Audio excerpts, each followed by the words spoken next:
And eyes are also on the 2020 budgets for Defense, Foreign Affairs, and Unification ministries, with the government hoping to boost national security while continuing with inter-Korean projects. Our EJ1 reports.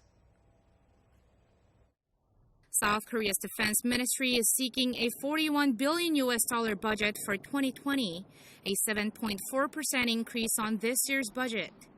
It's the first time the budget would break the 50 trillion Korean won mark, which the ministry says is significant, as it is getting slightly closer to the defense budgets of Seoul's neighbors. There's a big focus on the improvement of defense capabilities, which takes up a third of the entire budget. And in that spending, the ministry has allocated $12 billion to advance weapon systems and technology, including plans to take a leading response against threats from nuclear weapons and weapons of mass destruction. The ministry said it also plans to invest in the improvement of a large-scale transport ship. And in an effort to develop the local defense industry, the ministry also plans to raise its research and development budget by 20.7% to $3.2 billion.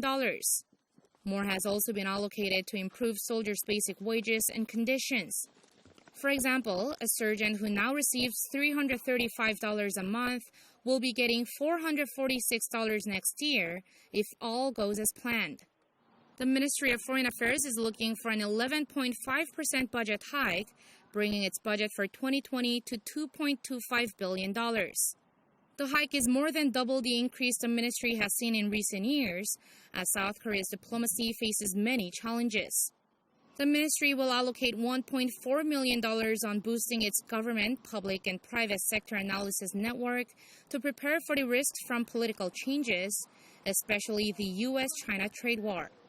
It will also spend $4.2 million, a 330% increase on strengthening its diplomatic network with and within Japan, including hosting forums and inviting high-level figures. The ministry also announced plans to raise its funding for international organizations and for official development assistance by $134 million to $1.17 billion. The Unification Ministry aims to have its budget raised to $1.18 billion. While the budget for general accounting, which includes helping North Korean defectors and preparing for inter-Korean summits, saw a slight decrease, the fund for inter-Korean joint projects went up over 10% to $1 billion. This includes forestation projects, humanitarian aid, and the efforts to link and modernize railways and roads between the two sides. Through these, the ministry says it seeks to focus on realizing inter-Korean economic cooperation and growing consensus on the peace process. 이지원, 아리랑 뉴스.